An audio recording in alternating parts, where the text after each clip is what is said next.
రక్షించుకోవాలో ఆలోచన చేయాల్సినటువంటి అవసరం ఉంది. ఈరోజు తెలంగాణను కాంగ్రెస్ పార్టీ, అంతకుముందు బీఆర్ఎస్ పార్టీ, ఈ రెండు పార్టీలు కలిసి తెలంగాణను ఆర్థిక సంక్షోభంలో నెట్టేశాయి.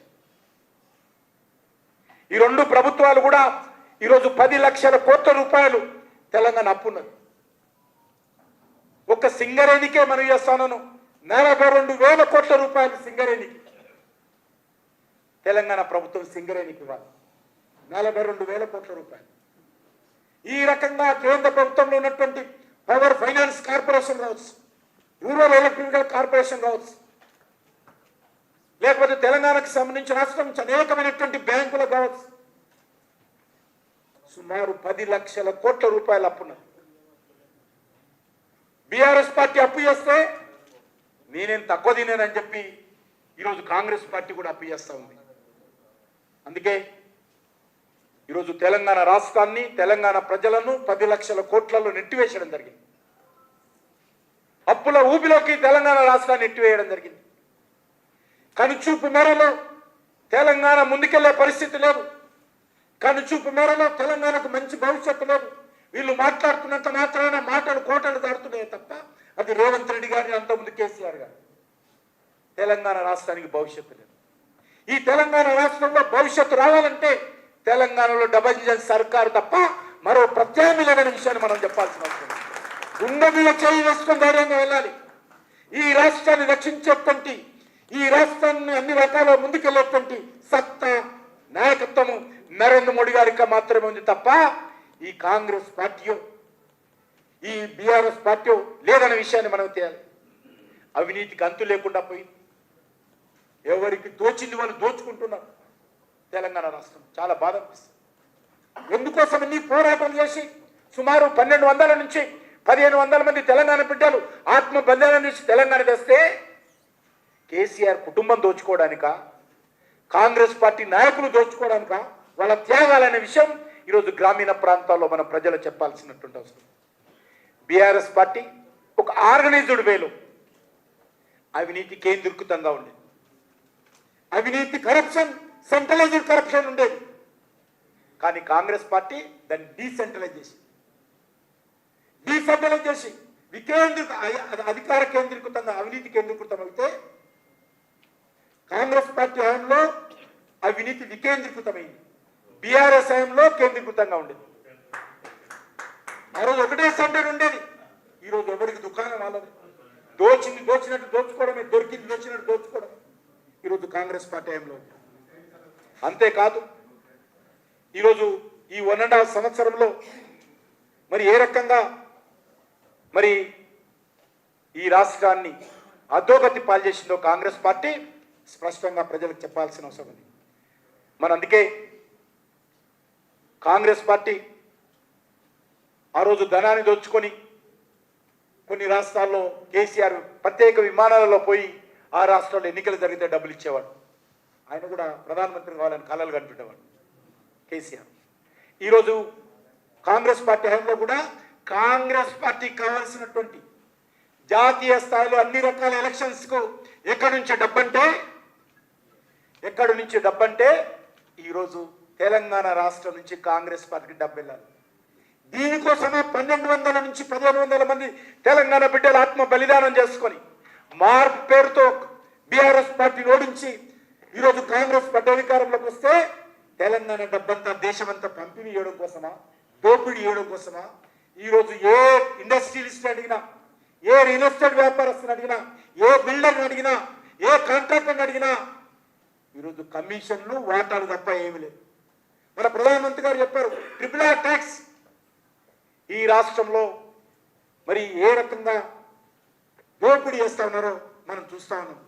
అందుకే ఈరోజు మనము ఆలోచన చేయాల్సినటువంటి అవసరం ఉంది. ఈ రాష్ట్రాన్ని రక్షించుకోవాలి. ఈ రాష్ట్రంలో కాంగ్రెస్ పార్టీ ఇచ్చినటువంటి హామీలు 6 గ్యారంటీలు కానీ 420 సబ్ గ్యారంటీలు కానీ ఏం అమలు జరుగుతున్నాయో చెప్పాల్సినటువంటి అవసరం ఉంది. రైతులకు అప్పుల రుణమాఫీ అంతంత మాత్రమే చేశారు. రైతులకి ఎకరానికి ఇస్తున్నటువంటి 1500 కానీ, కౌలు రైతులకు ఇస్తున్నటువంటి 15,000 కానీ, లేక రైతు కూలీలకు ఇస్తున్నటువంటి 12,000 కానీ ఎక్కడ పోయినా అడుగుతా ఉన్నాను. మహిళలకు 2400, నిరుద్యోగులకు 4000, తులం బంగారము, స్కూటీ, ఈ రకంగా చెప్పుకుంటూ పోతే 420 హామీలు ఏం అమలు చేశారో ఈరోజు కాంగ్రెస్ పార్టీ రాహుల్ గాంధీ, సోనియా గాంధీ ఊరూరా తిరిగి మరి ప్రచారం చేశారు కదా. ఏమైపోయినా మీ హామీలు అడుగుతా ఉన్నాను. కాబట్టి ఈ రాష్ట్రంలో కూడా తమ వైఫల్యాల నుంచి, తమ చేతగాని తన నుంచి, తను ఇచ్చినటువంటి హామీలను అమలు చేయడంలో వైఫల్యాల నుంచి ప్రజల దృష్టిని మళ్లించే విషయంలో మరి రేవంత్ రెడ్డి గారు ప్రయత్నం చేస్తాను. ఆయన పోయి ఇంటర్నేషనల్ విషయాలు మాట్లాడతారు, పాకిస్తాన్ విషయాలు మాట్లాడతారు, మన పాకిస్తాన్ గురించి మాట్లాడతారు. మన పాకిస్తాన్ ఆయనకు మన పాకిస్తాన్ కనిపిస్తుంది. ఇక్కడ రైతుల రుణమాఫీ ఏంటి, ఎకరానికి 1500 ఏంటి, లేకపోతే జాబ్ క్యాలెండర్ ఎక్కడ పోయింది, 2 లక్షల ఉద్యోగాలు ఎక్కడ పోయినాయి, మహిళలకు 2500 ఎక్కడ పోయింది, నిరుద్యోగం 4000 ఎక్కడ పోయింది, తులం బంగారం ఎక్కడ పోయింది, ఇది మాట్లాడాడు ఆయన. ఇవి మాట్లాడాడు, ఇది మిగతా మాట్లాడతాడు. ఈరోజు రాష్ట్రంలో ఉన్నటువంటి పరిస్థితులు ఏంటి, ఈ రాష్ట్రానికి కావాల్సినటువంటి పని ఏంటి? ఈరోజు ఇంతకుముందు సుధాకర్ గారు చెప్పినట్టు ప్రపంచ సుందరిమణుల పోటీలు హైదరాబాద్లో జరుగుతాయి. కాబట్టి ఈ రాష్ట్రాన్ని రక్షించుకోవాల్సినటువంటి బాధ్యత తెలంగాణ ప్రజలది. ఈ రాష్ట్ర సాధన కోసం చిత్తశుద్ధితో పోరాటం చేసినటువంటి ఏకైక జాతీయ పార్టీ భారతీయ జనతా పార్టీ మనది కూడా.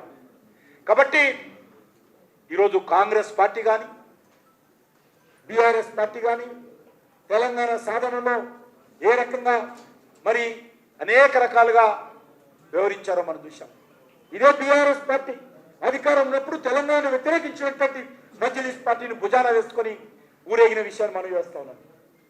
తెలంగాణ కాదన్నటువంటి మజ్లిస్ పార్టీతో అంటగాగి 10 సంవత్సరాలు పాలన చేసింది బీఆర్ఎస్ పార్టీ. కాంగ్రెస్ పార్టీ నాయకులు కూడా ఏ రకంగా పార్లమెంటులో మరి ఏ రకంగా టపాసులు పెంచారో, కత్తులు తీసుకొని పోయారో పార్లమెంట్ బిల్లుకు వ్యతిరేకంగా మనకు. కానీ 160 మంది ఎంపీలు చిత్తశుద్ధితో తెలంగాణ రాష్ట్రంలో అంకిత భావంతో అన్ని రకాల ఉద్యమాలు చేసి తెలంగాణ రాష్ట్ర సాధనలో మరి లాల్ కృష్ణ అద్వానీ గారి నాయకత్వంలో, సుష్మా స్వరాజ్ గారి నాయకత్వంలో, రాజ్నాథ్ సింగ్ గారి నాయకత్వంలో భారతీయ జనతా పార్టీ ఈరోజు తెలంగాణ సాధనలో కీలక పాత్ర పోషించింది. ఖచ్చితంగా తెలంగాణ రాష్ట్రాన్ని కూడా అభివృద్ధి చేయాల్సినటువంటి బాధ్యత భారతీయ జనతా పార్టీ మీద ఉన్నది. తప్పకుండా బాధ్యత రానున్న రోజుల్లో మనం తీసుకోవాలి. భారతీయ జనతా పార్టీ తప్ప ఈ రాష్ట్రాన్ని రక్షించేటువంటి పరిస్థితి ఈరోజు కుటుంబ పార్టీ అయినటువంటి, అవినీతి పార్టీ అయినటువంటి, కుటుంబ కలహాలతో తెలంగాణ దృశ్యం మళ్లించే ప్రయత్నం చేస్తున్నటువంటి బీఆర్ఎస్ పార్టీకో, మరి ఈరోజు హోల్సేల్గా రిటైల్గా అవినీతికి పాల్పడుతున్నటువంటి కాంగ్రెస్ పార్టీతో లాభం లేదనే విషయాన్ని మనం చేస్తున్నాం. కాబట్టి ఆ దిశలోనే మనం చేసేటువంటి ఈ కార్యక్రమాలన్నిటిపైన కూడా మనం ఆత్మవిశ్వాసంతో ప్రజల మధ్యకి వెళ్ళాలి. తెలంగాణ ప్రజలు ఎదురు చూస్తూ ఉన్నారు. ఏ ఐఏఎస్ అధికారిని కలిసినా, ఏ సీనియర్ నాయకులను కలిసినా, కాంగ్రెస్ ఎంపీలను కలిసినా, కాంగ్రెస్ ఎమ్మెల్యేలను కలిసినా, అన్న మీరే ఈ తెలంగాణ రాష్ట్రంలో భారతీయ జనతా పార్టీ ప్రత్యామ్నాయంగా రావాలి, ఈ తెలంగాణను రక్షించేటువంటి బాధ్యత, తెలంగాణ అభివృద్ధి చేసేటువంటి అవకాశము ఒక్క భారతీయ జనతా పార్టీకి మాత్రమే ఉందనే విషయాన్ని మనం చేస్తున్నాం. ఆ రకంగా ఈరోజు ఆలోచిస్తాం. మనము విశ్వాసంతో ముందుకెళ్ళాలి. మనం ఎప్పుడు కూడా 37% ఓట్లు మనకు వస్తాయని, లేకపోతే 77 లక్షల మంది ప్రజలు పోలింగ్ బూత్కి వెళ్ళినటువంటి వాళ్ళలో 77% మంది ప్రజలు, 77 లక్షల మంది ప్రజలు మనకు ఓటేస్తారని అనుకోలేదు. ఇంకా మనం ఇంక కొద్దిగా కష్టపడి ఉంటే సుమారు 12-13 స్థానాలు మనం గెలిచామన్నాం. కానీ కొంత అద్భుతంగా మంచి ఫలితాలు తీసుకురావడం జరిగింది పార్లమెంట్ ఎన్నికల్లో. రానున్న రోజుల్లో కూడా మనందరం ఐక్యమత్యంతో పోవాలి, కలిసికట్టుగా పోవాలి. తెలంగాణ ప్రజల యొక్క ఆకాంక్షలకు అనుగుణంగా, వాళ్ళ విశ్వాసాన్ని చూరగొనే విధంగా, వాళ్ళలో ధైర్యం కల్పించే విధంగా, ప్రజల సమస్యల మీద పోరాటం చేసే విధంగా, కేంద్ర ప్రభుత్వం సాధించినటువంటి విజయాలను వివరించే విధంగా మనం ప్రజల మధ్యలోకి వెళ్తే తప్పకుండా ఎవరు అడ్డుకోలేరు. తెలంగాణ ప్రజలు ఈరోజు విశ్వసిస్తున్నటువంటి పార్టీ, తెలంగాణ ప్రజలకు ఆశాకిరణంగా ఉన్నటువంటి పార్టీ భారతీయ జనతా పార్టీ దిశతో ముందుకెళ్లాల్సిందిగా మీ అందరిని కోరుకుంటూ, ఖచ్చితంగా ఈరోజు ఏదైతే మనము ఈ వికసిత్ భారత్ సంబంధించినటువంటి 11 ఏళ్ల సుపరిపాలన విషయంలో మనము కార్యక్రమం తీసుకోబోతున్నాము. వాటన్నిటి కూడా విజయవంతం చేసేటువంటి ప్రయత్నించాలి. ఎక్కడ కూడా ఎవరో వస్తారు, ఎవరో చేస్తారు, నేను ఒక్కరిని చేయకుండా పోతే ఏమవుతుందనే భావన లేకుండా, నేను చేయకపోతే ఈ కార్యక్రమం విజయవంతం కాదనేటువంటి భావన ప్రతి భారతీయ జనతా పార్టీ కార్యకర్తలు రావాలి. అప్పుడు మన పార్టీకి తిరుగుండదు. భారతీయ జనతా పార్టీ కార్యకర్తల శక్తిని మనం తక్కువ అంచనా వేయడానికి వీల్లేదు.